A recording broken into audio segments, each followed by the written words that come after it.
ahora sí vamos a dar inicio a esta actividad. En nombre del Centro de Investigación en Cultura y Desarrollo, el CICDE, que es una unidad de investigación en ciencias sociales, estamos adscritos a la Vicerrectoría de Investigación de la UNED y del cual yo tengo el honor de ser el director. Les damos la bienvenida a todas y todos ustedes a esta actividad del día de hoy.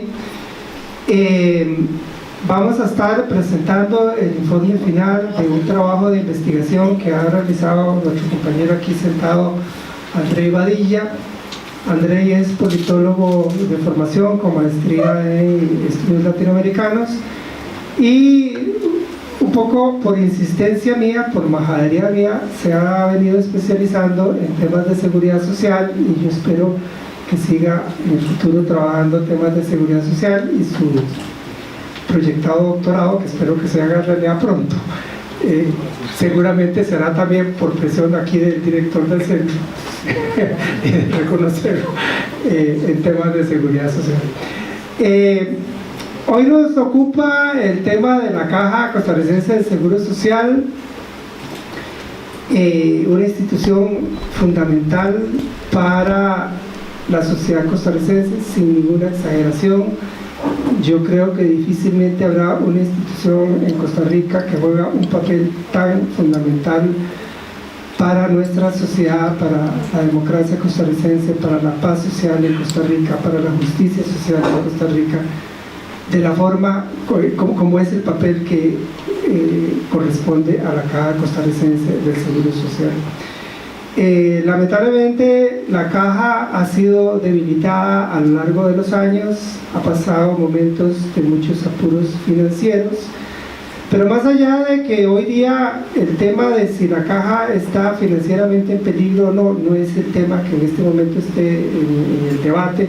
Hace pocos años atrás se prendieron las luces de alarma y nos hablaron de una severa crisis financiera en la Caja. Pues no es lo que está planteado hoy día. Hoy da la impresión, por lo menos oficialmente, de que no estamos en una situación de alarma de esas características, y sin embargo yo creo que si uno conversa con cualquier costarricense de a pie, lo que le dirán es que de alguna manera sienten que la Caja no está logrando cumplir con el cometido, con lo que la gente espera de ella. Ciertamente hay muchísimas razones, reiteradamente uno encuentra razones para agradecerle cosas a la Caja, y uno con mucha frecuencia lee o escucha a personas diciendo: gracias a la Caja pude salir adelante de esta emergencia de salud por la que he pasado yo o ha pasado alguien de mi familia. Eso sigue siendo así, afortunadamente, dichosamente sigue siendo así. Pero eso no puede ocultar que lamentablemente hay problemas serios con la Caja. Ahí tenemos las listas de espera que siguen siendo largas, ahí tenemos gente con enfermedades que necesitan una pronta atención y no están recibiendo esa pronta atención. Ahí seguimos teniendo los hospitales saturados de pacientes que no están siendo recibidos y atendidos como se lo merecerían ser recibidos y atendidos. Eso sigue ahí siendo real, ¿verdad? Sigue la clase media de Costa Rica fugándose hacia la salud privada, hacia los negocios privados de la salud, las clínicas y hospitales privados, tratando de encontrar ahí la atención rápida que no logran recibir en la Caja, que quisieran y no logran recibir en la Caja. Pero eso es parte de esa realidad que debe preocuparnos. Yo creo que ningún esfuerzo que hagamos por recuperar la Caja, por fortalecerla, por engrandecerla, por lograr que mejore sustancialmente sus servicios, ningún esfuerzo que hagamos en ese sentido será suficiente. La Caja merece eso y muchísimo más que eso. El trabajo que Andrei se planteó y que hoy les estará presentando, yo creo que intenta aportar en una perspectiva que no ha sido abordada, o que sí ha sido mencionada, no ha sido trabajada con la profundidad que se merece. Con alguna frecuencia uno escucha discursos que quisieran reducir todo a un asunto de algunas gentes que han administrado, que han gerenciado la Caja, que lo han hecho presuntamente muy mal, y eso aparentemente sería toda la causa de la crisis. Hay algunos planteamientos que se formulan en esos términos que vienen a ser, digámoslo así, simplistamente punitivos, porque lo que nos dicen es que bastaría con sacar a una gente que ha hecho malas cosas y castigar a esa gente que ha hecho malas cosas para resolver la crisis de la caja. Y aunque no se trata de negar que problemas de ese tipo posiblemente es cierto que han existido, que han habido errores de carácter administrativo y gerencial, y a veces más que errores, tal vez cosas que no debían haberse hecho. Ciertamente eso es parte de la historia, es parte del problema, pero nosotros creemos, y es hacia donde se encamina el trabajo de Andrei, que el problema de fondo es muchísimo más grande que eso, que si nos quedamos en eso nos vamos a estar quedando en la superficie del problema, no vamos a estar reconociendo el fondo de ese problema, y entonces difícilmente vamos a poder avanzar hacia soluciones que sean realmente perdurables y sostenibles. Porque el problema de la caja tiene que ver con todo un modelo económico que nosotros acá llamamos el proyecto neoliberal, un modelo económico que también tiene su correlato en el ámbito político, sus manifestaciones en el ámbito político, en la visión política desde la cual la caja ha sido manejada a lo largo de mucho tiempo, y está también vinculado con transformaciones que la economía ha venido experimentando, transformaciones que es preciso poder entender, porque de ahí surge una dosis importante de los problemas que la caja experimenta. Y si no entendemos ese trasfondo económico, esos procesos de reestructuración de la economía, no vamos a poder entender suficientemente el problema de la caja, y tampoco vamos a poder avanzar hacia soluciones que tengan en cuenta esa realidad más amplia, esa realidad más compleja, y que es una realidad que exigirá respuestas de una característica, de una peculiaridad similar, en particular, o sea, respuestas que tienen que ser capaces de tener en cuenta esa realidad más profunda en el ámbito económico, en el ámbito político, en el ámbito demográfico, porque si nos quedamos en las respuestas de que todo consiste simplemente en sacar unos cuantos gerentes y sustituirlos por otros más, que podría ser que eso sea necesario, no estoy diciendo que no, pero si nos quedáramos nada más ahí, vamos a estar creyendo que es posible curar la neumonía con una aspirina, y no es cierto. Pero bueno, yo no quiero extenderme más. Andrei hará una exposición de media hora, luego tendremos los comentarios de dos personas que son externas a nuestro centro y a nuestra universidad, que son muy expertas, conocedoras de este tema, como son la doctora María Rocío Sáenz y el doctor Mario de Bandas. Cada uno tendrá 20 minutos para sus... Vamos a dar inicio a la actividad como primera fase de esta presentación, de esta actividad de esta tarde. Andrei Varilla Solano, el máster Andrei Varilla Solano, investigador de nuestro centro, va a presentar por un máximo de media hora su trabajo, y luego escucharemos los comentarios de nuestros dos invitados, María Rocío y Mario. Hola, muy buenas tardes. Me voy a poner en pie para que demos inicio a la presentación. Ok, la crisis de la caja, lo que nos convoca hoy. Un tema muy difícil, y han habido muchísimos estudios a lo largo de estos últimos años, posteriormente a la crisis que vivimos en el año 2011. Este trabajo, Orígenes Políticos y Económicos, es una aproximación desde dos perspectivas que son un poco inusuales dentro de los estudios alrededor de la crisis de la caja. Primero, están hechos desde una perspectiva compleja. No me voy a detener sobre qué es la ciencia de la complejidad en este momento, ni qué es la epistemología de la complejidad. Y la segunda es de un abordaje más desde la política económica. Si quisiéramos ver a grandes rasgos, si quisiéramos resumir a grandes rasgos los elementos, las categorías centrales de la crisis de la caja, podríamos resumirla así. Tenemos dos grandes categorías: un seguro de salud y un seguro de pensiones. Comparten algunos elementos. Por ejemplo, ustedes pueden observar que el tema del empleo está presente en ambas categorías. Ustedes pueden ver cómo, por ejemplo, el tema político y la deuda del Estado también está presente. Entonces, podemos ver que hay temas que son comunes, pero que se relacionan de manera distinta en el proyecto.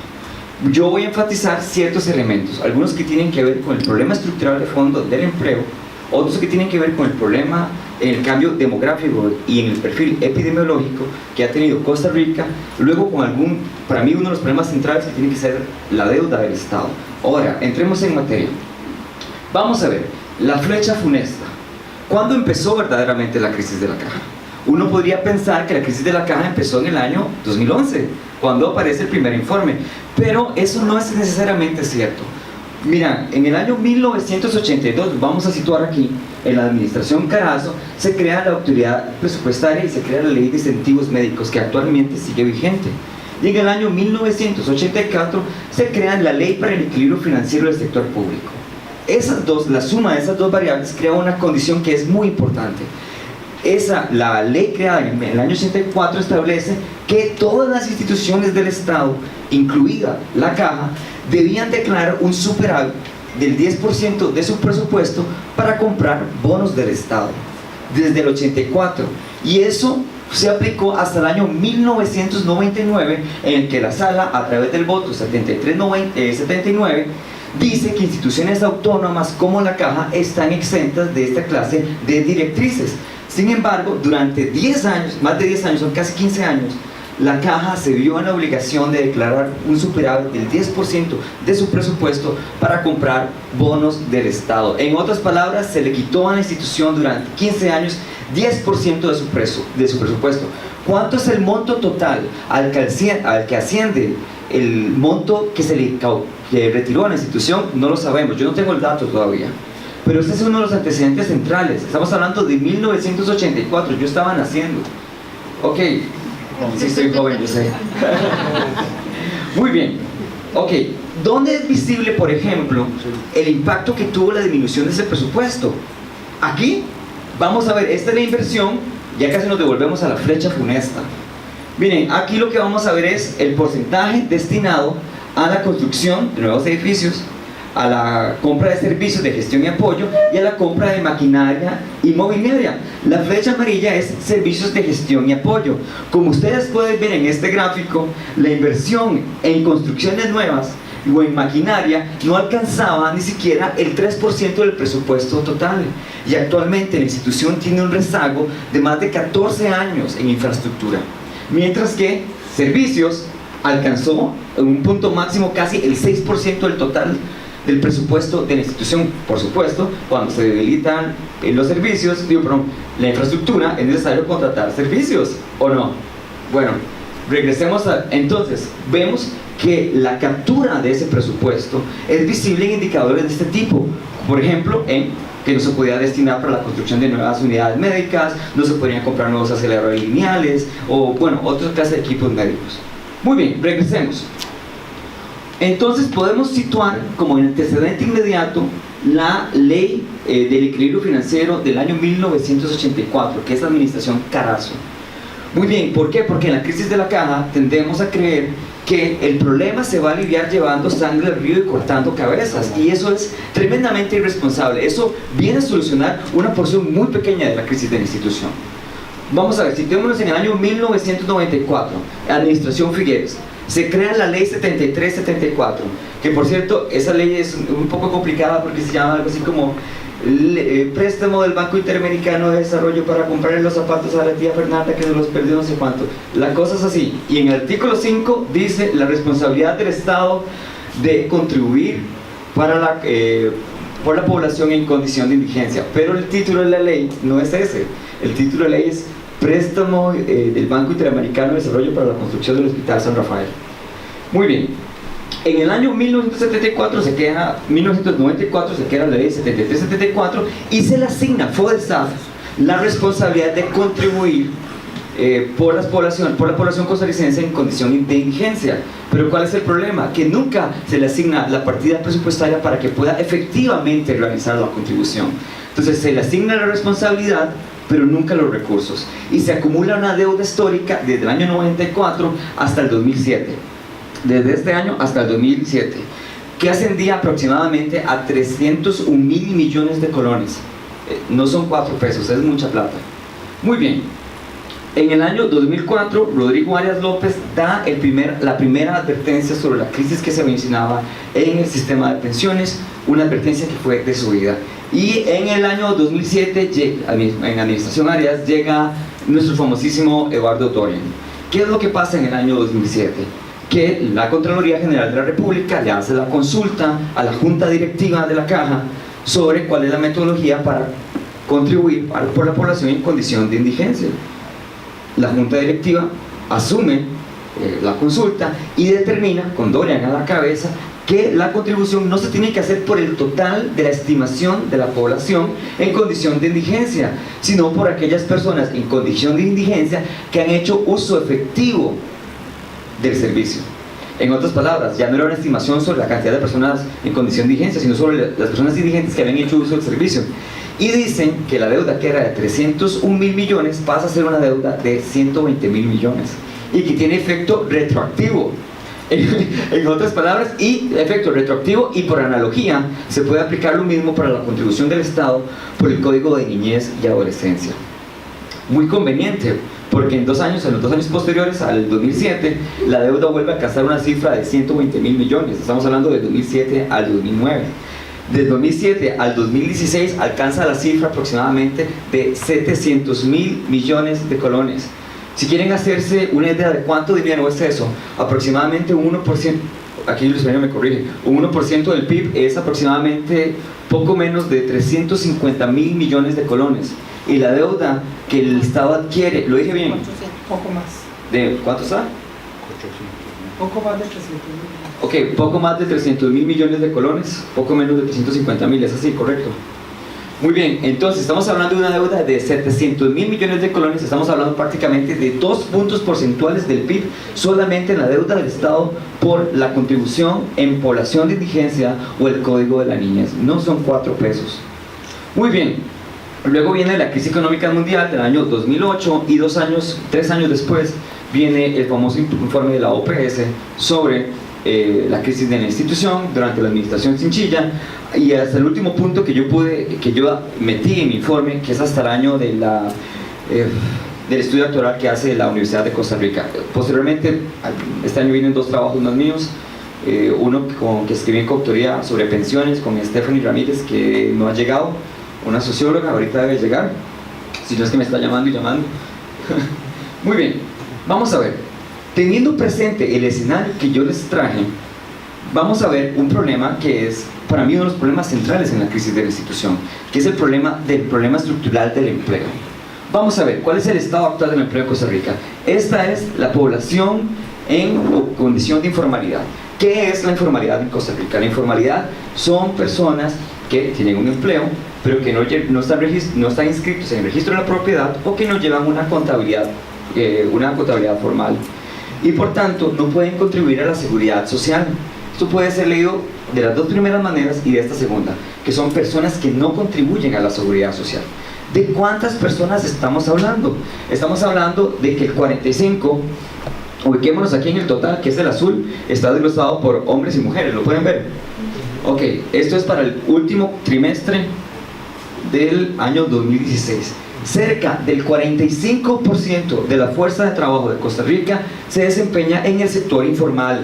En otras palabras, 45% de los trabajadores de Costa Rica no contribuyen a la seguridad social porque se encuentran en una condición de informalidad.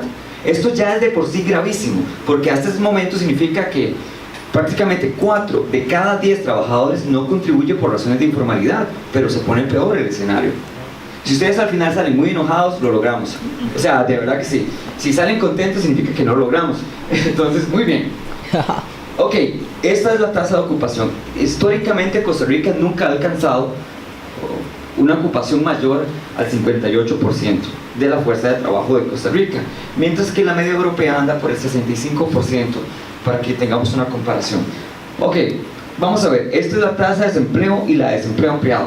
La azul es desempleo y la roja es desempleo ampliado. Como podemos ver, 9% de la fuerza de trabajo de Costa Rica se encuentra desempleada. O sea, no pueden contribuir a la seguridad social porque no tienen trabajo. Si al 45 anterior le sumamos este 10%, tenemos un 55% de la fuerza de trabajo. Entonces, ese 4 de cada 10 pasa a ser un 6 de cada 10. En otras palabras, 6 de cada 10 trabajadores de Costa Rica no contribuyen a la seguridad social por razones de desempleo o informalidad. ¿Cómo podemos sostener un sistema de seguridad social que se basa en las contribuciones de los trabajadores, mayoritariamente de los trabajadores y de los patronos, en condiciones precarias del empleo?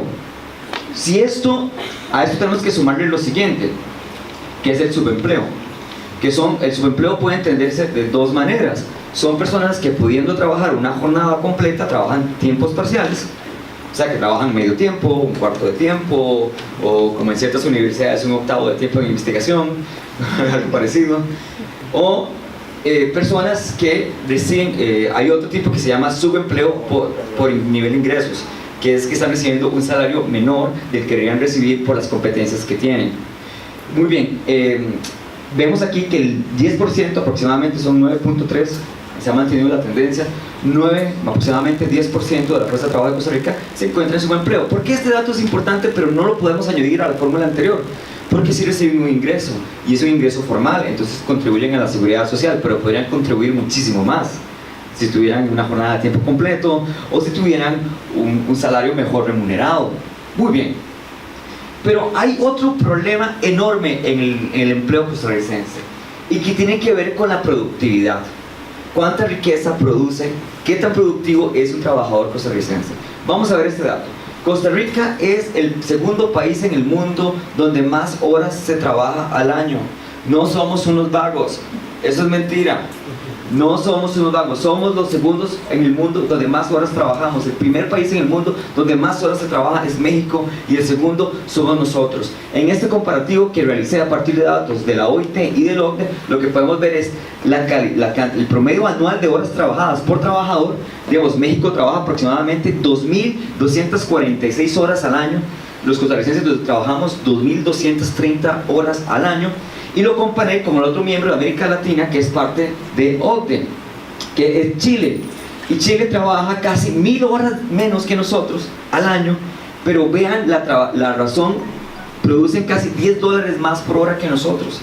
Entonces aquí hay un tema, no se trata sencillamente de tener mayores fuentes de empleo si estos empleos no son de calidad. ¿Qué significa que un empleo sea de calidad? Mínimo que sea formal, número uno.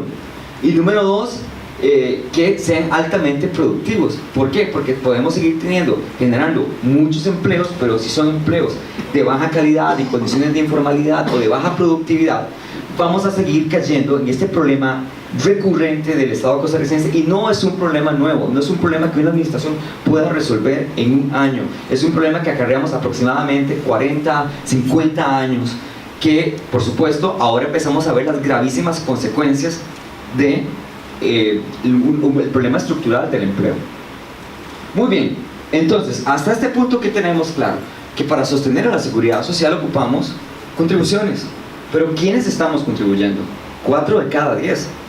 En otras palabras, no somos ni la mitad de los trabajadores los que estamos contribuyendo, y los que estamos contribuyendo estamos en condiciones de baja productividad además. Continuemos. Ok, miren, este es el porcentaje de trabajadores independientes que percibe menos de un salario mínimo. Ok, el 45% para el primer trimestre del 2016, disculpen, no pude actualizar los datos, no me dio tiempo, pero lo tengo hasta el primer trimestre del 2016, se declaraban percibir un salario menos del mínimo. Ok, esto hay que matizarlo. ¿Por qué hay que matizarlo? Porque podría ser ilusión, podría ser subdeclaración de ingresos.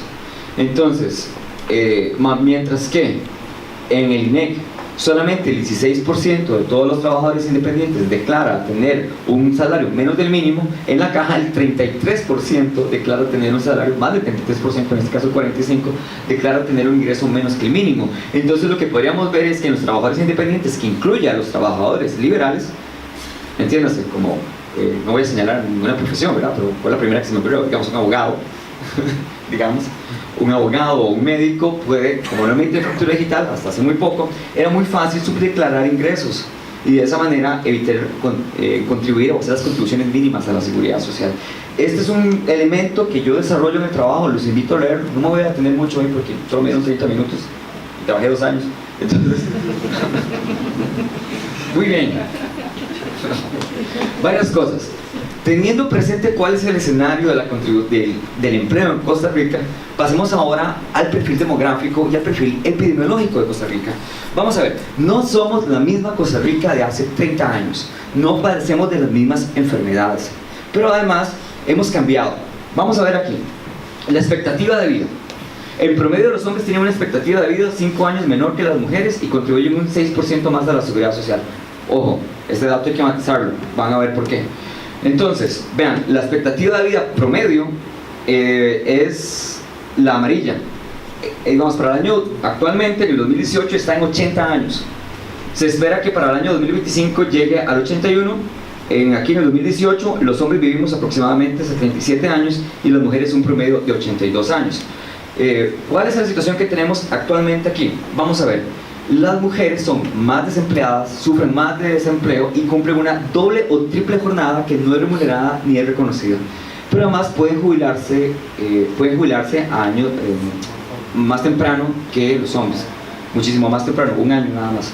Muy bien, vamos a ver, ¿qué es lo que pasa? Las pensiones adelantadas y estos escenarios nos permiten entender por qué la contribución hombre-mujer es mucho menor que la de los... comparativamente la de mujeres es mucho menor que la de los hombres, pero eso tiene que ser matizado por el problema de que la estructura del empleo tiende a ser más severa hacia las mujeres en temas de desempleo, en temas de subempleo, en temas de jornadas no reconocidas, bueno, en fin. Este es el problema. Entonces, vivimos más años, pero la edad de jubilación no aumenta. Sigue siendo exactamente igual, aunque nuestra expectativa de vida es muchísimo más larga. Vamos a ver este otro dato. Esta es la tasa de fecundidad y de natalidad. No nos hagamos grandes rollos con esto. Cada vez los hogares y las mujeres deciden tener menos hijos. ¿Y eso qué significa? Que cada vez tenemos menos población joven. Actualmente el promedio está en 1.9, o sea, menos de 2 hijos por pareja o por mujer. Ok, y esto nos lleva a lo siguiente. Hay un envejecimiento de la población.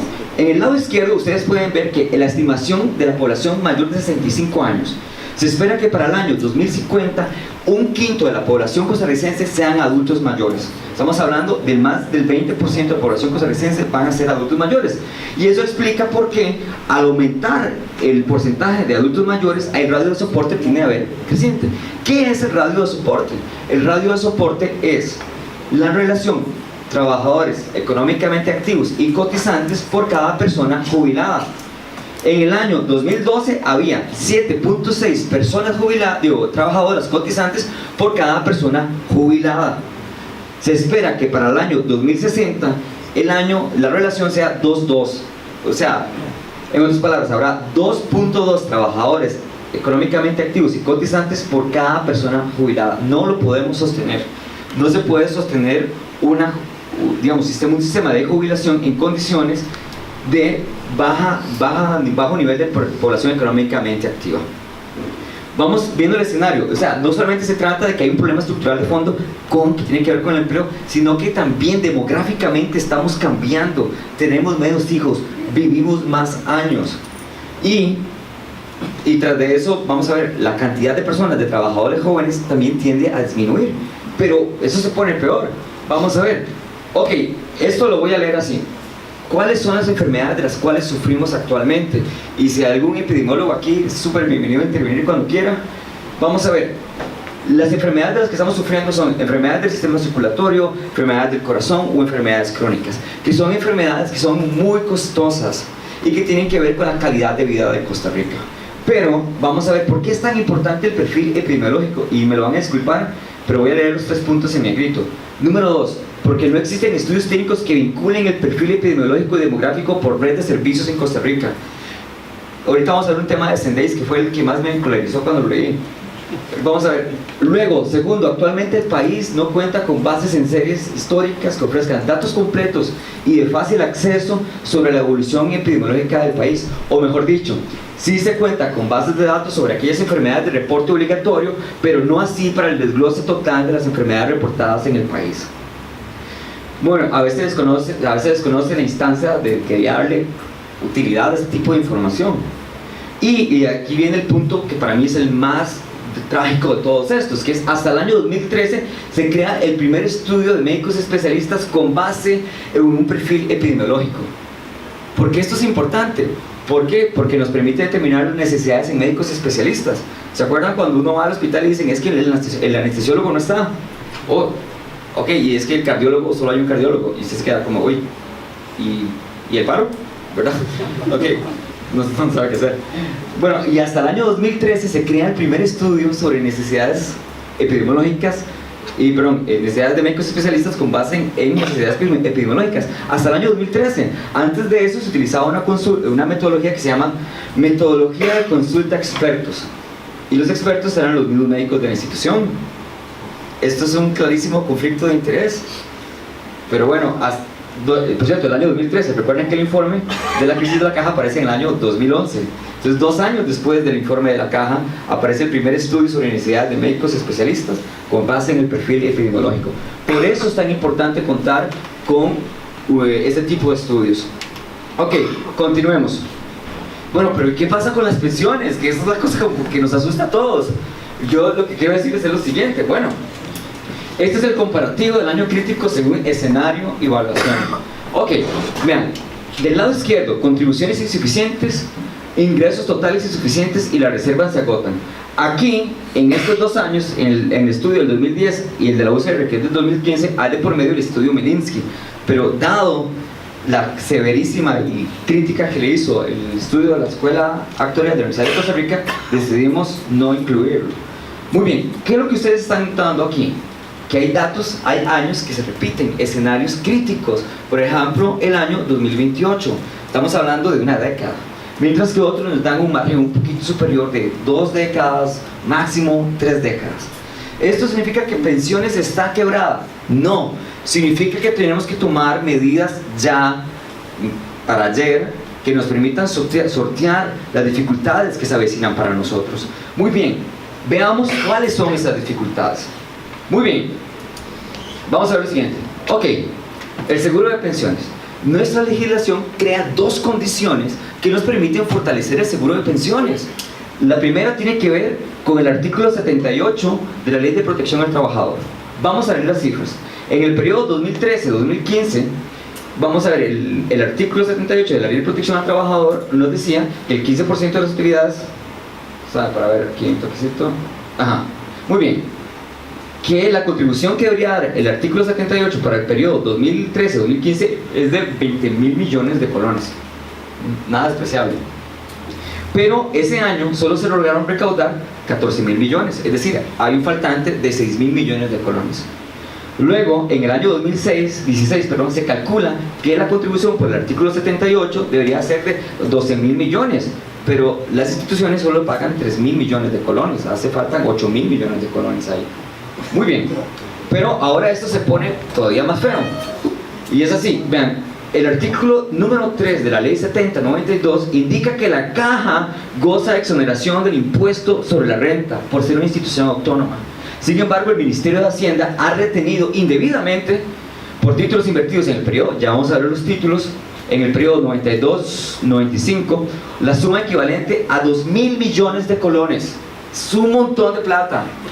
Ok, vamos a ver, la institución demandó, la caja demanda al Estado por dichas retenciones, pero su solicitud fue rechazada por falta de pruebas y por la caducidad del tiempo. Pero claro, es que se le asigna la responsabilidad de cobranza a una institución que no es de cobranza, que es una institución de salud, de pensiones, que no tiene instancias de cobranza hasta hace muy poco tiempo. Entonces se le pide que sea Zoila, o sea, que soy la que cobra, soy la que reviente, soy la que va al juzgado.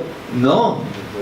Muy bien, durante el periodo 2006-2014 se retiene un monto aproximado a 850.000 millones de colones, que incluyendo los intereses moratorios suma 1,5 billones de colones.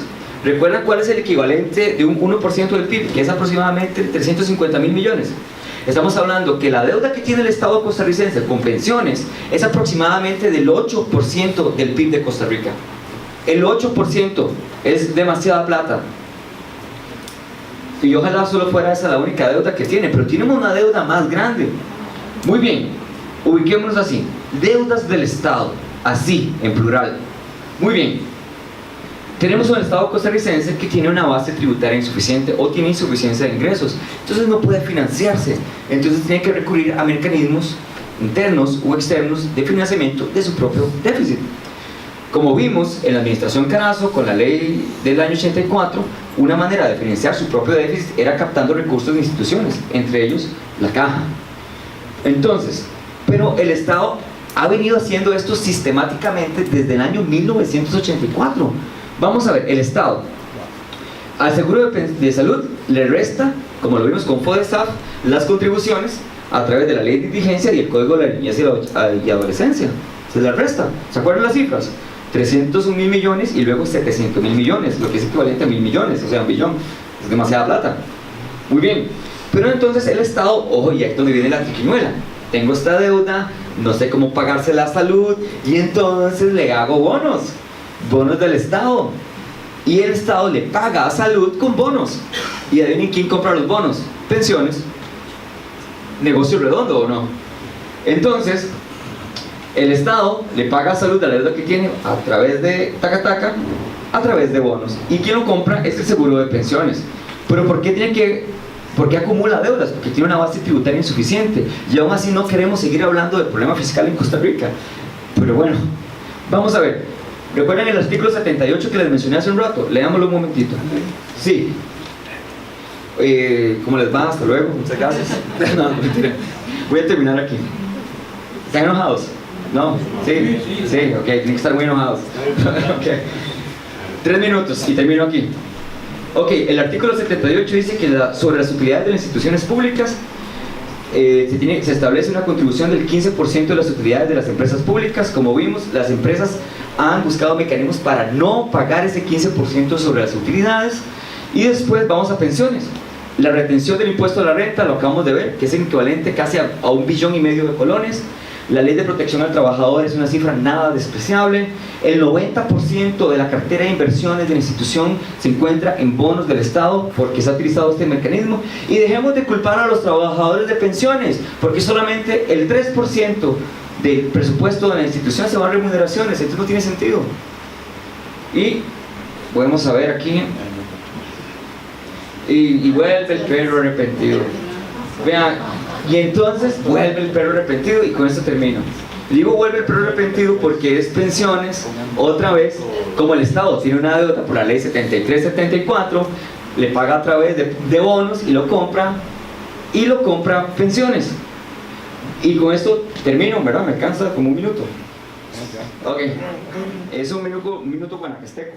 María del Rocío Sáenz, doña María del Rocío es médica, profesora de la Universidad de Costa Rica, máster en salud pública, y como bien sabemos, ella fue presidenta ejecutiva de la Caja durante este gobierno de don Guillermo Solís, hasta hace, no sé, como 1 año que usted salió de ahí. Sí, casi 1 año que doña María del Rocío se vio obligada a renunciar, digamos, sí. Fue invitada. Adelante, doña María Rocío, usted tiene 20 minutos. Gracias. No, sí te traigo, pero no es cosa. Bueno, buenas tardes, y primero que todo, muchas gracias a la Universidad Estatal a Distancia, Andrea Luis Paulino, por haberme invitado a participar y revisar este trabajo que nos parece, digamos, de primera importancia para el país. Y obviamente pedir disculpas porque llegué unos minutos tarde, pero me tocó un tránsito miserable ahí antes de llegar aquí. Tal vez me gustaría pensar como con tres ideas como más fuertes. Uno, primero, ya creo que Andrei lo abordó perfectamente. La Caja Costarricense de Seguro Social es una institución que nació hace más de 75 años, ¿verdad? Quiere decir que a lo largo de su vida institucional, es decir, ya es un adulto mayor, a lo largo de esta vida institucional ha cambiado cuál era su rol original y se ha ido adaptando a las condiciones de la coyuntura, y a las condiciones socioeconómicas y epidemiológicas del país. Es decir, la caja no se ha quedado estática a lo largo de 75 años. Tampoco es la misma Caja Costarricense de Seguro Social que nació, ¿verdad? A lo largo de esos 75 años ella nació como un seguro de salud para los trabajadores, y en aquel momento eran básicamente los trabajadores docentes. Poco a poco, a lo largo de la historia, se fue extendiendo lo que ha denominado Guido Miranda la cobertura horizontal y la cobertura vertical, para que hoy se constituya, bueno, horizontal se refiere a población y la vertical es a los programas. Básicamente, hoy tenemos un modelo que es absolutamente distinto a cualquier otro país que uno puede encontrar en América Latina. Y yo creo que eso es un tema que hay que tenerlo como muy claro, ¿verdad? En los otros países, los sistemas de salud han estado caracterizados más bien por un tema de prestación de servicios de salud por los ministerios de salud vía impuestos, la mayoría, en donde las seguridades sociales más bien han ido disminuyendo su presencia. No quiero entrar en detalles, pero nada más ejemplo: Centroamérica, la cobertura que tiene cada seguro social en Centroamérica es entre el 15 y el 25%. Bueno, entonces aquí lo que tenemos es un modelo que ahora denomina la Organización Panamericana de la Salud como un modelo de cobertura universal que está sustentado en un modelo de contribuciones que es totalmente distinto al resto. A veces nos meten en el mismo saco y nos comparan con otros países, siendo que somos muy distintos en el origen, y eso lo quiero plantear porque es uno de los temas que tenemos que revisarnos al interior del país, ¿verdad? En otros países la cobertura anda 25% ministerios de salud o 70% ministerios de salud y 15 o 25% las seguridades sociales. En otros países, como es el caso de Chile, que estuve recientemente ahí, ahora en el proceso de la transición, ellos realmente están en una situación totalmente distinta. Nuestro sistema de salud se sustentó mucho en el modelo chileno, en una seguridad social como la chilena, pero después de la reforma que se hizo en Chile, esa seguridad social se partió, se construyeron seguros privados y ahora lo que hay es una desigualdad y unas condiciones que mejor ni entremos a hablar, es como para otra discusión. Pero lo que quiero decir es que cada vez los modelos son muchísimo más pluralistas. Ahora le llaman pluralidad estructurada a la nueva forma. Por ejemplo, Colombia, Dominicana, están en esa lógica, en donde todavía hay dos prestadores de servicios de salud, uno que es el Ministerio de Salud, el que regula, y múltiples prestadores de carácter privado. Entonces, quiero dejarlo nada más ahí, como que me parece que es un tema que tenemos que tener claro, que nuestro modelo es absolutamente distinto, porque está planteado en la seguridad social vía contribuciones, y que las contribuciones, por definición, están relacionadas al empleo, como bien lo planteaba Andrei, a las características del empleo y a las modalidades de contratación, que no es lo mismo. Ha variado las dos cosas, el empleo y las modalidades de contratación.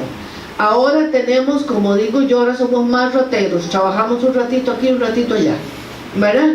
Las posibilidades de empleo de completos de 40 horas, etcétera, cada vez son menores.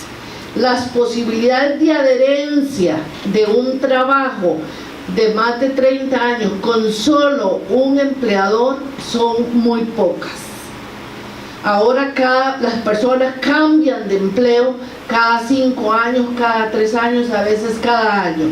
Entonces eso le empieza a generar unas dinámicas muy distintas, no solo a la sociedad, sino también a la institucionalidad de cómo se va a adaptar a eso. Bueno, ese es el primer tema que quería plantear. El segundo tema que me parece que es muy importante es el tema de la autonomía de la Caja Costarricense del Seguro Social.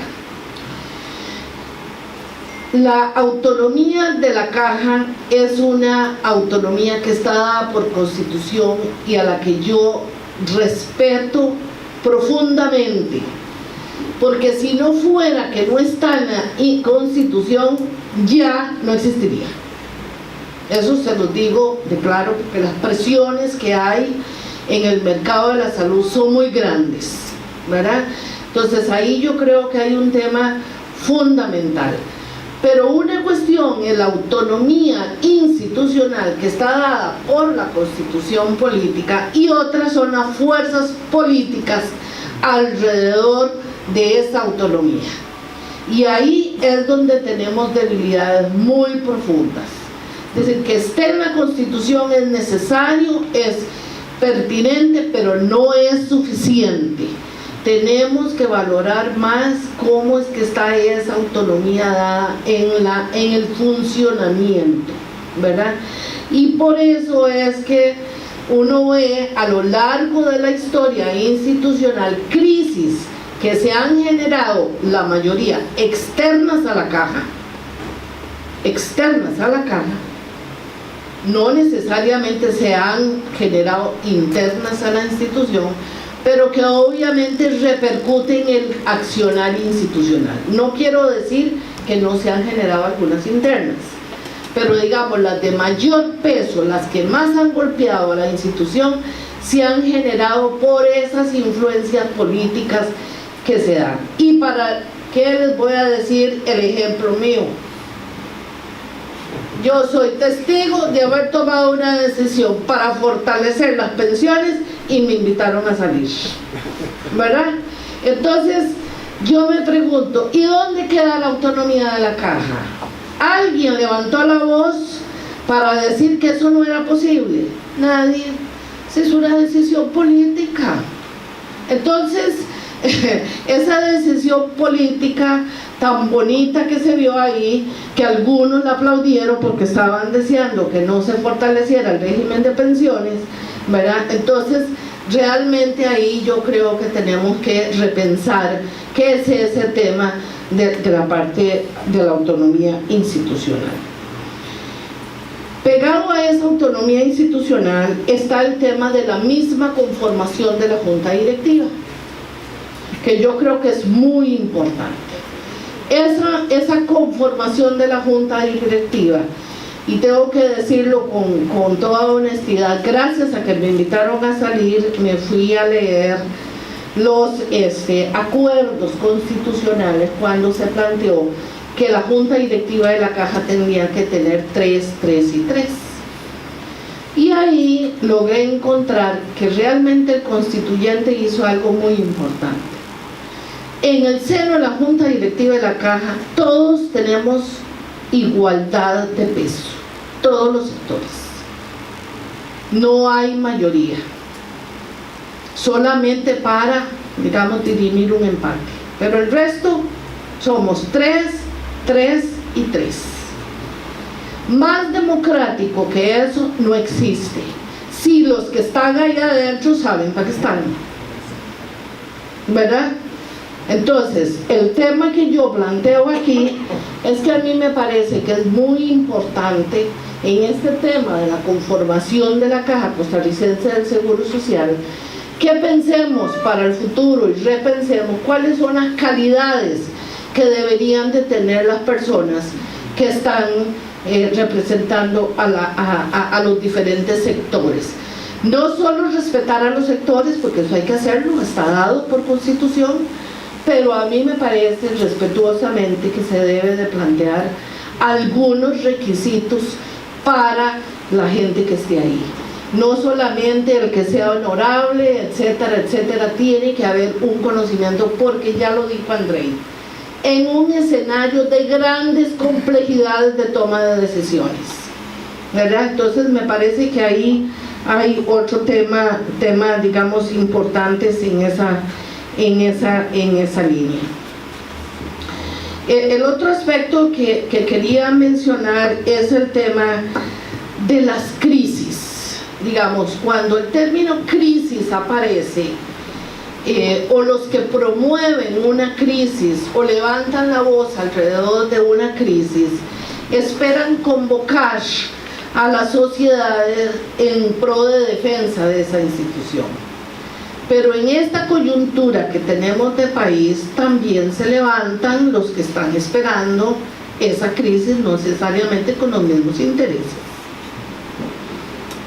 Y yo creo que ahí tenemos que plantearnos que las condiciones actuales de información y de toda esa dinámica que está sucediendo al interior de la institucionalidad, las crisis no solamente son o para los que los promueven o las sufren, sino que hay otros que están a la espera. Convoca a otros que no necesariamente son los que van a venir a fortalecer a la institución. Y yo creo que ahí tenemos que, digamos, abrir un poquito los ojos en esa línea, porque esos otros tienen otros intereses, ¿verdad? Y que están a veces esperando. Los japoneses dicen, como todos sabemos, que la crisis es riesgo y oportunidad, ¿verdad? El tema es para quién es el riesgo y para quién es la oportunidad, ¿verdad? Y quiénes son los que están en esa imagen de tensión de la crisis. Y con esto quisiera como ir cerrando. Cuando estamos hablando de la crisis de la institución, la mayoría de las veces, se hace un énfasis muy fuerte entre los grupos de poder económicos, grupos sociales, trabajadores, instituciones. Pero muchas veces no está la población, sino que cada de esos grupos pretende representar a la población y llevar la voz de la población. Y tengo que decirles que en un país democrático ya no se vale, ¿verdad? La población tiene que empezar a tener una voz muchísimo más fuerte en esas tensiones que se están generando. ¿Por qué? Porque cada grupo trata de defender y representar lo mejor que puede de su sector, lo que mejor entiende, lo que más comprende, lo que más ha estudiado. Pero tengo que decirles que habiendo trabajado como he trabajado muy de cerca con pacientes, por ejemplo, de cáncer de mama, de mujeres de cáncer de mama, cuando a una mujer o a un paciente se le dice, a usted se le sospecha que usted tiene un cáncer, ahí a ellas y a todos nosotros se nos caen los pantalones. Ahí hay una vulnerabilidad en la que está la población ante el sistema de salud, que tenemos que colocarla. ¿Y cómo es que les cae ese tema de la crisis de la caja? Ante esa dificultad y ante esa vulnerabilidad de la enfermedad y de la muerte, ¿verdad? Entonces, a mí me parece que ahí hay un tema, digamos, a explotar, a revisar, a profundizar en las investigaciones sobre el rol que tiene la población costarricense, que no solo es paciente, que no solo es beneficiaria y que no solo es contribuyente, sino que es ciudadana. Y yo creo que ahí tenemos una deuda, me incluyo yo, ¿verdad? Tenemos una deuda en la que tenemos que empezar a colocar realmente al ciudadano en el centro, no como usuario, no contribuyente, no como trabajador, sino como ciudadano sujeto de derechos. Y a mí me parece que ahí hay elementos absolutamente fundamentales que tenemos que ir planteándonos nosotros para las futuras generaciones. Termino con el tema del perfil epidemiológico y demográfico. El perfil epidemiológico y demográfico tiene que ser, digamos, abordado de una forma, digamos, a mayor profundidad por el país. Ese es un reto en el que están todos los países. Ahora vengo de una teleconferencia del tema del envejecimiento, en donde ya no es solo tratar a los adultos mayores enfermos, sino tratar el tema del envejecimiento. El envejecimiento es algo bueno para una sociedad. El envejecimiento habla de que hemos hecho bien la tarea.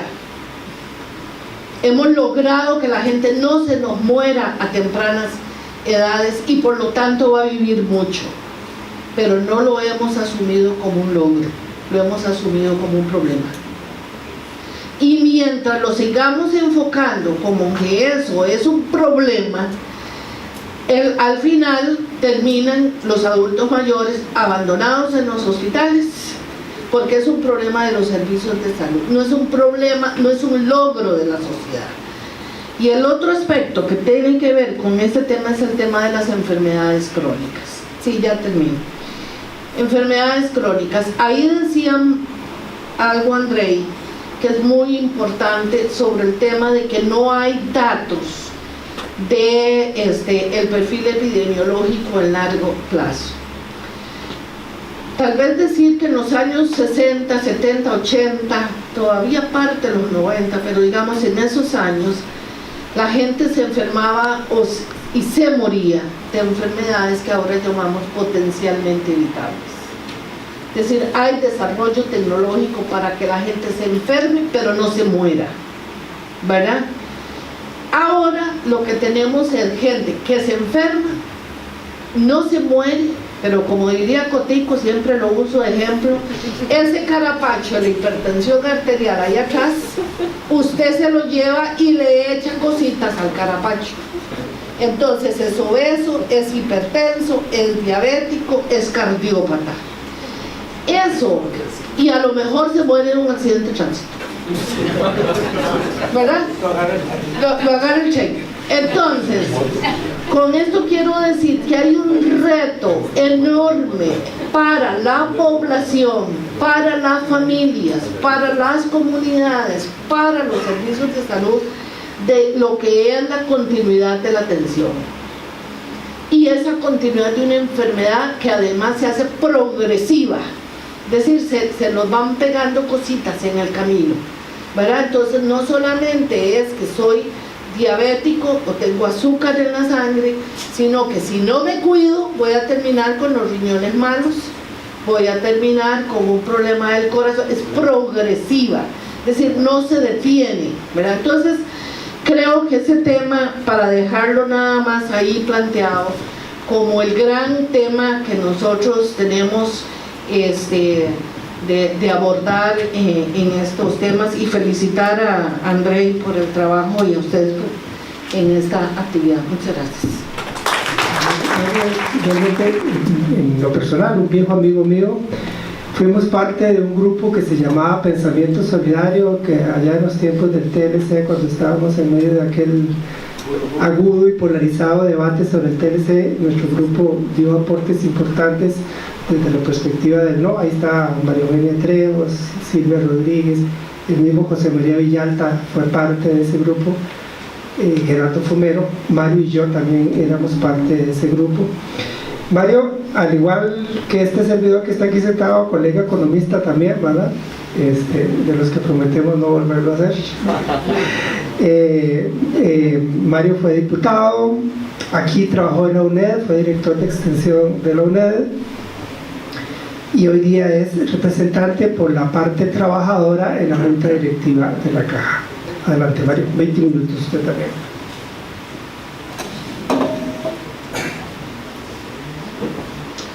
Bueno, buenas tardes. Muchas gracias por invitarme. Felicito a la UNED y al Centro de Investigación en Cultura y Desarrollo por este trabajo, y de manera particular a Andrei.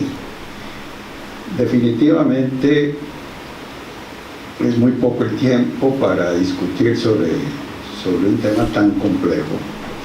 pero me parece que es muy importante que vaya abriéndose brecha en esta discusión que tiene que instalarse en toda la sociedad costarricense, porque efectivamente la seguridad social enfrenta grandes riesgos de diverso tipo, como ya se han planteado aquí.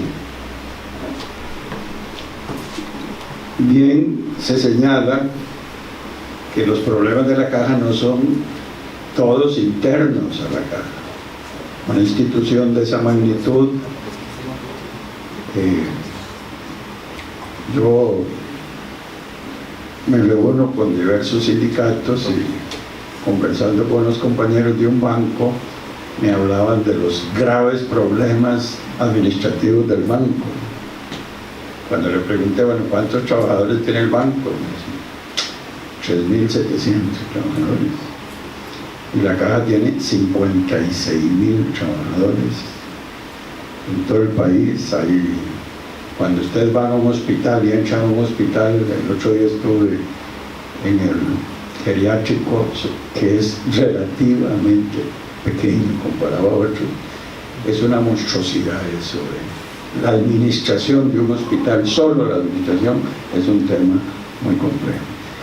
Entonces, obviamente hay problemas internos, pero la caja es el resultado de los problemas sociales, económicos y políticos del país. Y eso nos lleva directamente a la discusión de la estructura del poder en nuestro país. Una discusión que tenemos que profundizar y que ahora en este último proceso electoral que estamos viviendo apenas estamos como viendo cosas que se dan en los escenarios, pero cuál es el fondo de lo que está ahí, creo que tenemos que profundizarlo como investigadores, como académicos. Y este problema del poder, muy bien como lo plantea la doctora Sáenz, nos lleva al tema de la autonomía de la caja. Por eso algunos hemos impulsado desde FRENAS, un Frente Nacional para la Seguridad Social, un proyecto de ley para eliminar la figura de la presidencia ejecutiva de la caja, y se recogieron 33.000 firmas de apoyo, y la junta directiva presidida por doña Rocío aprobamos apoyar ese proyecto de ley. La junta directiva de la caja se manifestó a favor de que se elimine la presidencia ejecutiva, la figura de la presidencia ejecutiva. Cuando el doctor Calderón Guardia creó la caja, médico que era, entendiendo la naturaleza del problema, estableció que la caja tenía que administrarse con absoluta independencia del poder ejecutivo. Desafortunadamente, con el tiempo eso ha ido cambiando. Yo he preparado una pequeña presentación que me gustaría compartir con ustedes. Yo tengo que manejar esto. Voy a ver si puedo. Bueno, dice Andrei que la crisis de la institución, aunque puede situarse en el 2011, es de carácter estructural, y que en otras palabras es el resultado de una serie de condiciones y variables de carácter estructural y concatenadas a lo largo de los años. Y luego dice que en segundo lugar estas crisis están directamente relacionadas con el cuestionamiento del modelo del Estado a partir de la implementación del proyecto histórico neoliberal en Costa Rica. Yo ahí respetuosamente creo que habría que revisar la jerarquía de esa explicación. Yo incluso pondría en primer lugar el tema del modelo, porque él mismo lo dice luego en el desarrollo del trabajo, que muchas de las cosas que están pasando son consecuencia de ese modelo. Voy a ilustrar algunas cosas. Dice en otras palabras, las variables internas de la crisis son problemas de liquidez, rentabilidad, condiciones laborales, etc. Son epifenómenos, es decir, fenómenos accesorios, secundarios, que agravan la crisis, pero que no explican el fenómeno principal, el cual consiste en las consecuencias derivadas de la consolidación del proyecto histórico neoliberal en Costa Rica. Yo les voy a ofrecer algunos documentos que confirman la tesis de Andrei. Leo, eso está entre comillas, dice: la caja debe ser de atención mínima. A la par del derecho de atención mínima debe existir un sistema complementario, fundamentalmente privado y financiado por particulares. Desde el punto de vista de la organización de los centros de salud, conviene pensar en la privatización. Un primer paso sería convertir poco a poco los hospitales de la Caja en instituciones con su propia personalidad, sus propias juntas directivas y sus patrimonios propios. Vean que hay una estrategia. Sí, vean que el asunto de incluso es poco a poco. Yo digo como el cuento de la ranita, cuando uno quiere, si echa una rana en una olla de agua hirviendo, la rana salta, pero si la echa en agua fría y lo pone a fuego lento, la rana se va siguiendo en un jacuzzi, termina convertida en sopa de rana. Aquí nos dicen que poco a poco, y luego dice que los ingresos de cada hospital serán girados por la Caja de acuerdo al número de pacientes y los tratamientos prestados.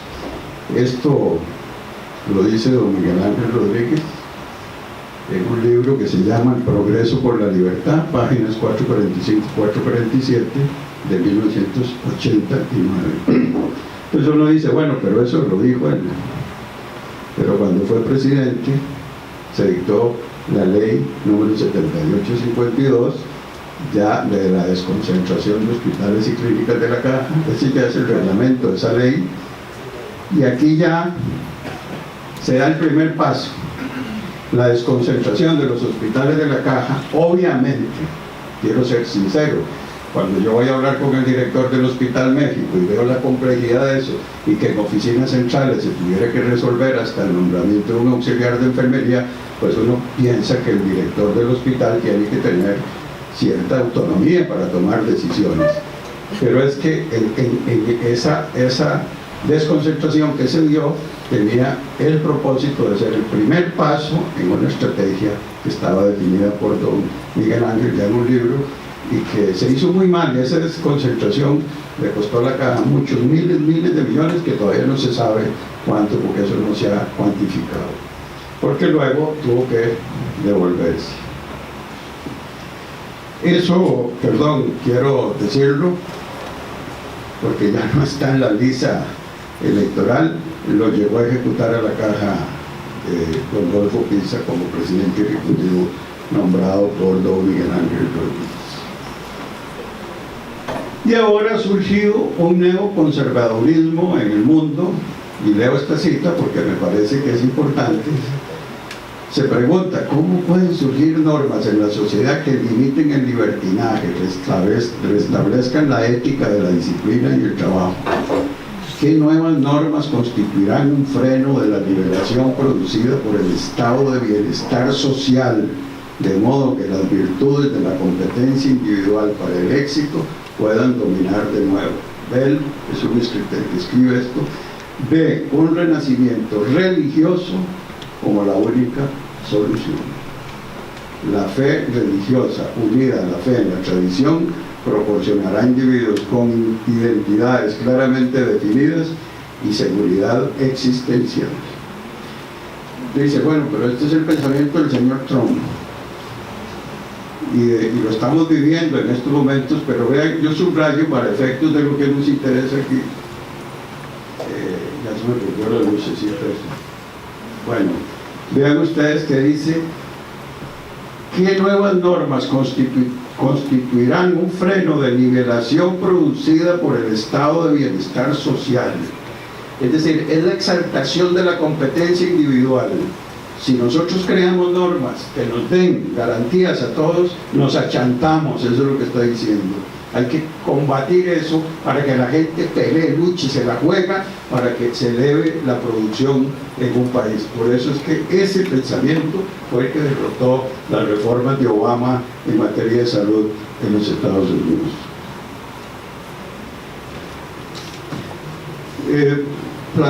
Se plantea como un resultado del modelo el problema de la inequidad, y lo dice ahí muy bien André, es una cita de él, y menciona el tema de la falta de especialistas. Tenemos, y la doctora Sainz no me dejará mentir, cuando nos empezamos a preocupar en junta directiva por el tema de las cardiopatías, que le pedimos al doctor Alvin Chávez que hiciera un estudio de cómo poder desarrollar los servicios de cardiología en todo el país. Después de que nos presentaron el estudio, le pregunté al doctor Chávez: doctor, ¿y cuánto tiempo estima que duramos en eso? Aproximadamente 10 años en llevar servicios de cardiología a todo el país. ¿Por qué, doctor? Porque en ese tiempo se formarían los especialistas que necesitamos. Vean el problema de esa inequidad. Si a mí aquí, esto no es de madera, desgraciadamente, si a mí me da un infarto, tengo alguna posibilidad de llegar al Calderón Guardia o San Juan de Dios, si llego en menos de media hora. Pero si me dan Cañas o en Upala, ¿verdad?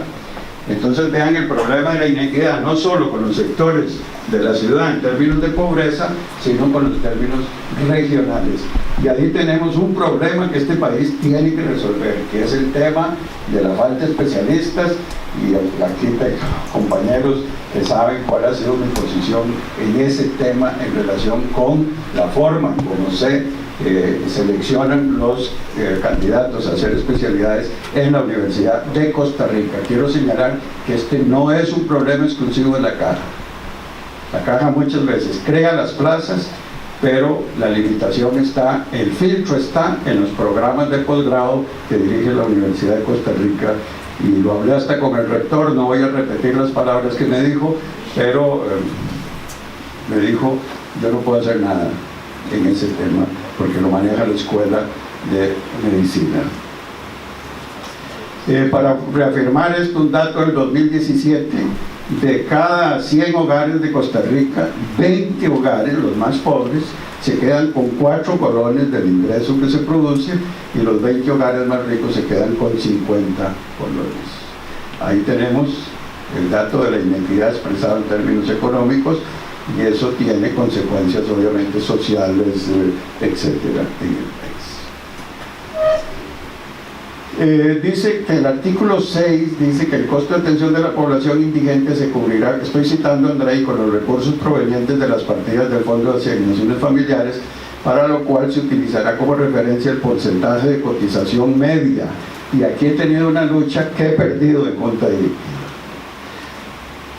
En la Caja se estableció una base mínima contributiva que, por una presión del movimiento social, incluso ha ido subiendo lentamente para llegar a esa base mínima contributiva al salario mínimo de un trabajador. Pero al decir la ley que los asegurados por el Estado deben cotizar el porcentaje de cotización media, he insistido con los colegas míos ahí de la Caja, economistas y actuarios, etcétera, que está mal calculada, porque la cotización media es coger todo lo que se cotiza para la Caja y sacar un promedio. El salario, la cotización media, el ingreso medio en la Caja es de 425.000 colones por ahí aproximadamente, muy por encima incluso del salario mínimo. Si se pusiera una cotización sobre ese promedio que se recauda en la Caja, la cuota que tendría que pagar el Estado por los asegurados por el Estado sería mayor. Y el otro tema que quiero mencionar es que hay un esfuerzo, y creo que debemos hacer un esfuerzo, para que el Código Penal o la misma ley constitutiva de la Caja convierta en delito las defraudaciones a la seguridad social. Ese es un esfuerzo que se está haciendo. Ya la Dirección Jurídica de la Caja nos dio un dictamen, pero hay resistencia en la Junta Directiva de la Caja para convertir eso en un proyecto de ley y enviarlo a la Junta Directiva. Y aquí me voy a referir al tema de IBM muy rápidamente. Ciertamente tiene problemas. Ahora es un régimen que se llama de cuota escalonada. Nosotros no podríamos pretender que el régimen tenga ahora miles de millones en reservas, porque eso no tendría, eso más bien tendría efectos contraproducentes desde el punto de vista macroeconómico. La reserva que tiene que tener es la necesaria e irle haciendo los ajustes que correspondan. Ahora bien, esas reservas hay que invertirlas pero no, y aquí sí tengo una pequeña diferencia con Andrei, no buscando el máximo de rentabilidad, porque como nos enseñan en economía, hay una relación dual. Si yo busco mucha ganancia, tengo que correr mucho riesgo. El ejemplo clásico, ustedes compran un pedacito de lotería, ¿verdad? Y buscan ganarse 100 millones. El riesgo de perder es altísimo, casi siempre, ¿verdad? Es decir, entre más quiera usted ganar, más riesgo tiene que pasar. Entonces, las inversiones de los fondos de pensiones son por lo menos para que mantengan el poder adquisitivo, el valor real de las reservas con el menor riesgo posible. Ciertamente se invierten en bonos del Estado por una razón, porque el mercado financiero de Costa Rica es muy estrecho, no hay donde invertirlo. Y quiero decir que efectivamente estamos corriendo en este momento un grave peligro, porque como el Estado no tiene plata, primero no nos está pagando un aumento que le hicimos del punto 66 sobre las contribuciones de pensiones, no lo está pagando. Don Helio Fallas sí, nos mandó una carta, dijo no puedo pagar, pero esos fondos con las calificadoras de riesgo dicen que no podemos seguir invirtiendo en bonos del gobierno. Y si usted suma los IBM más los de las operadoras de pensiones, estamos hablando de la tercera parte del PIB. ¿Cuál es la presión que nos están haciendo? Que esa plata hay que invertirla en el exterior, en lugar de invertirlas en construcción de viviendas para los trabajadores, en infraestructura, etcétera, porque debo decirlo con franqueza, el gobierno realmente, yo se lo planteé al señor presidente de la República en una reunión que tuvimos, que había que ver cómo se titularizaba obra pública, vivienda, para que estos fondos se invirtieran en eso, y realmente no tuve ninguna respuesta en ese sentido. Yo por eso creo que la principal reforma democrática de Costa Rica es una reforma fiscal progresiva y que debemos ponernos a trabajar sobre eso, porque si no hay reforma fiscal, bueno, ¿cómo financiamos las universidades, las escuelas, la caja, el seguro, carreteras, comedores escolares, etcétera? Y termino con esto, creo que termino. Tenemos dos caras de la democracia y coincido con Rocío en esto. Hay un nuevo artículo 9 de la Constitución Política, que yo le llamo el nuevo 9. Dice, el gobierno de la República es popular, representativo, es lo que decía antes, se le agregó, lo subrayo, participativo, se le agregó eso en el 2003, alternativo y responsable, lo ejercen el pueblo y tres poderes distintos. Esta es una reforma del 2003 que tenemos que convertirla en realidad. No podemos seguir ignorando a la gente. Le decía Luis Paulino ahora que hablamos de los pobres, pero no hablamos con los pobres. No les damos voz, no los conocemos como debe ser. No hay una participación activa de nuestro pueblo. Es más, se está debilitando esa participación. Cuando vamos a las comunidades vemos carreteras, alumbrado, escuelas, hay iglesias construidos por los grupos vecinales. Eso se está perdiendo incluso con los cambios de formas de vivienda en nuestro país. Muchas gracias. Y se habla en los planes de la Caja de la participación ciudadana. Mi pregunta concreta para los dos es cómo visualizan, digamos, en el asunto de la Caja, el rescate, el fortalecimiento de la institución, esta participación ciudadana. Hay otro compañero que levantó la mano. Buenas tardes. Sí, mi nombre es Marco Quesada. Primero, básicamente felicitar a Andrei y a los distinguidos participantes por sus apreciaciones. Básicamente dos cosas. Andrei hablaba de un modelo de seguridad colapsado porque había cierto porcentaje de los costarricenses de la población que finalmente resultaban ser no contribuyentes. Parece ser que es más los menos que los que deberían contribuir. Y en este sentido creo que André está perdiendo de vista también que la caja tiene un régimen de contribución voluntaria, o sea, hay una serie de asalariados o de usuarios de la seguridad que pagan por su seguro. Entonces no sé si eso está claramente contemplado dentro de lo que él estimaba como digamos, la proyección. Pero curiosamente, gracias que hablan de participación, me llamó poderosamente la atención, doña María Rocío, que usted dice que fue invitada a salir del gobierno y que aprovechó ese momento para usted ponerse a revisar. A mí me parece que de conformidad con las cosas, cuando uno le ofrece un puesto, uno debería, antes de irse, digamos, de buenas a primeras, si voy, decir, bueno, ¿qué es lo que me compete a mí y cuál es mi responsabilidad?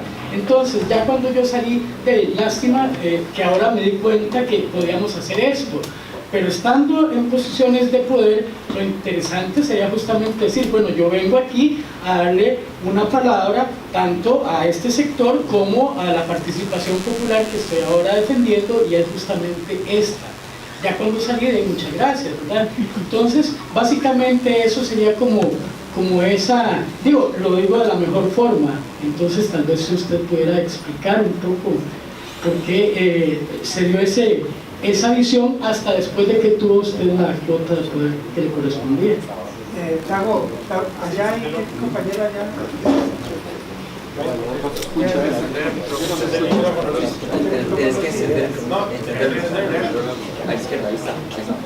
Me gustaría saber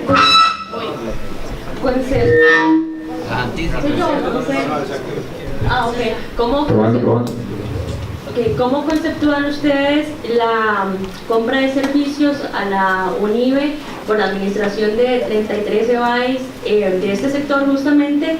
Esto, digamos, en un contexto global en el que muchos sistemas parecidos al sistema de seguridad social costarricense, sobre todo como el inglés, están siendo privatizados a partir de esa compra de servicios, donde en este caso en Costa Rica sería esta universidad, sigue operando dentro del esquema de la caja.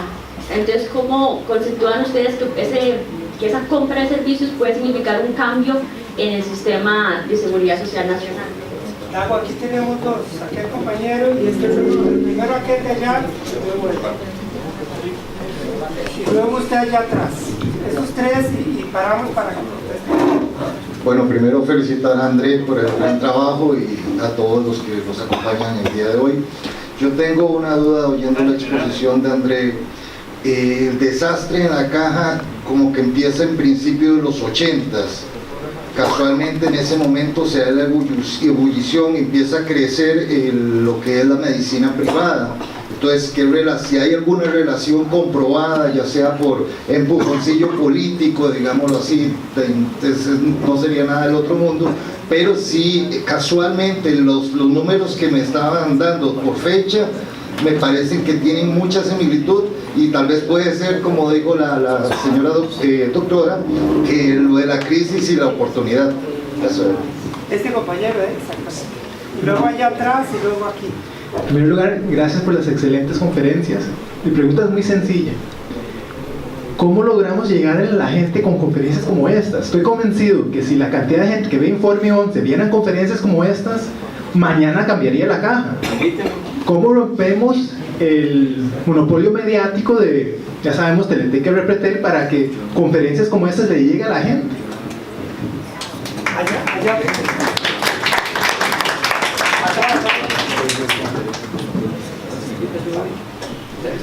Buenas tardes, mi nombre es Luis Sánchez.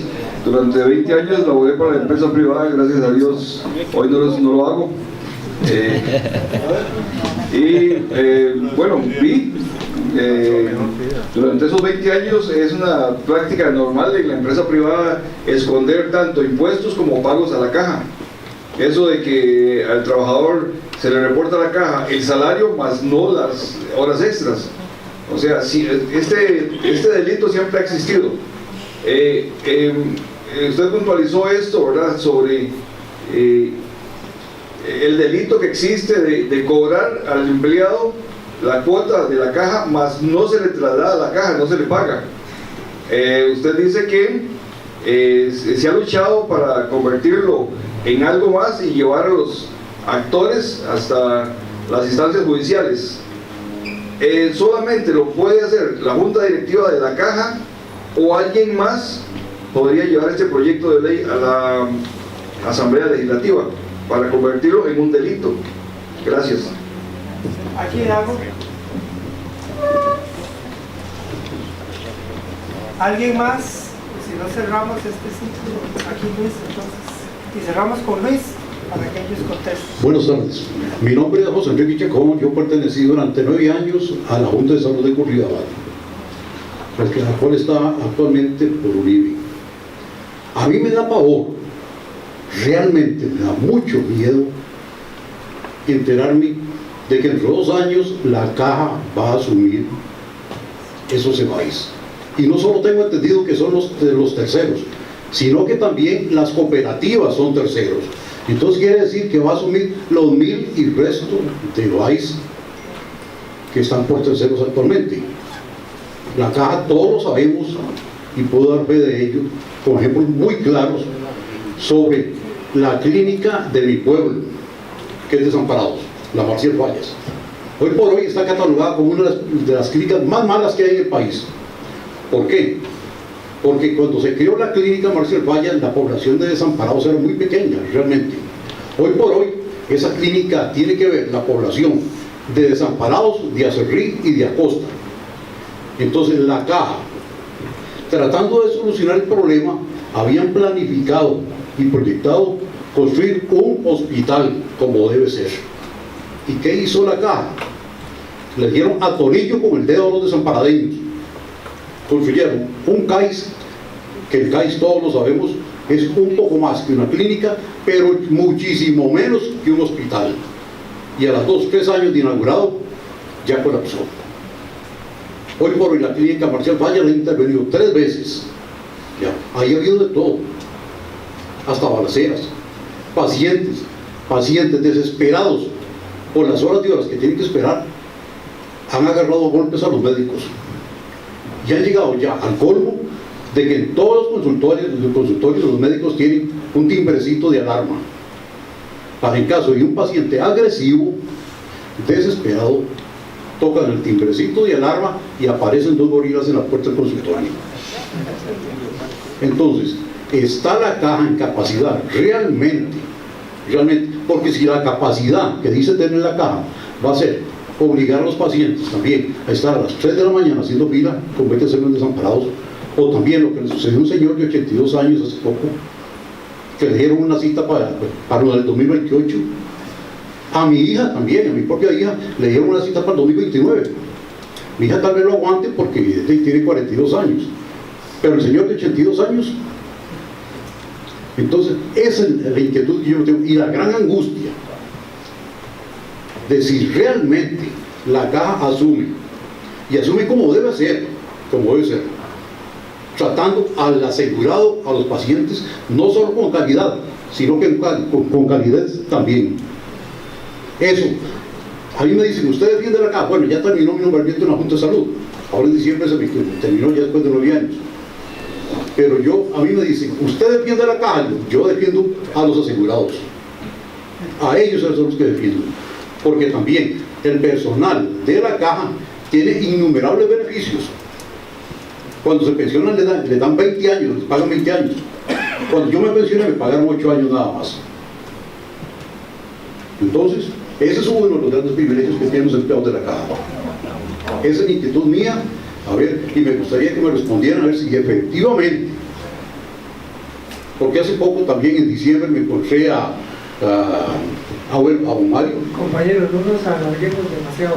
Ok, bueno, nada más. Entonces que me contesten eso, a ver si realmente tengo razón de preocuparme o puedo estar sinceramente tranquilo de que debe ser, y a los pacientes se les va a atender con calidad y con calidez. Gracias. Aquí con Luis y cerramos este ciclo y si luego hay preguntas. Bueno, buenas tardes a todas y todos, y creo que el joven André hace importantes aportes que efectivamente hay que retomarlos para este debate. Hay algunas cosas que quisiera plantear. Primero, lógicamente, concuerdo con las propuestas que hemos hecho varios sectores sociales en la eliminación de la figura de la presidencia ejecutiva. Para nosotros eso es el control político ahí adentro, y más que el control, tiene que ver con nombramientos de una serie de puestos importantes que se dan ahí. Lo otro es la creación del delito de la defraudación fiscal. Hay que pasar a promover reformas que vengan verdaderamente a castigar esto muy fuerte. Y hay dos cosas que quisiera que se refirieran acá, que es lo que se da mucho en acá. Uno es la rendición de cuentas. Aquí ningún funcionario que sale de ahí, ni gerentes, hay estudios, denuncias planteadas a la Junta Directiva, al Ministerio Público, no pasa nada. Internamente en la caja no pasa nada tampoco. Y lo otro es la transparencia. En la caja no hay transparencia, no hay mecanismos de transparencia, todo se oculta, las denuncias, ¿quién sabe sobre las filas de espera? ¿Quién sabe sobre los fallecimientos? Las listas de cardiología, las faltas de las listas de espera, las faltas de especialistas. Y no ha sido posible por diferentes movimientos que hemos hecho que no se transparente en estos dos aspectos. Tiene que rendírsele cuentas. Sí, al contrario, más bien hay disposiciones donde amenazan que el trabajador que denuncia algo y hace un debido proceso, solo por conocer cosas que se están dando al interno de esto. Entonces, una institución que lógicamente tiene una gran representatividad donde todo el pueblo costarricense cotiza, es fundamental que en estas áreas venga a transparentar y a rendir cuentas de todo lo bueno y lo malo que pueda suceder ahí, porque hasta ahorita hay muchas denuncias que se conocen de 10 años que están en el Ministerio Público y adentro no pasa nada. Y no digo porque la caja no tiene influencia en el Ministerio Público, pero internamente en la administración sí puede perfectamente promover mecanismos donde se puedan venir a resolver estas dos cosas que planteo ahora. Bueno, vamos a proceder a responder las diferentes intervenciones.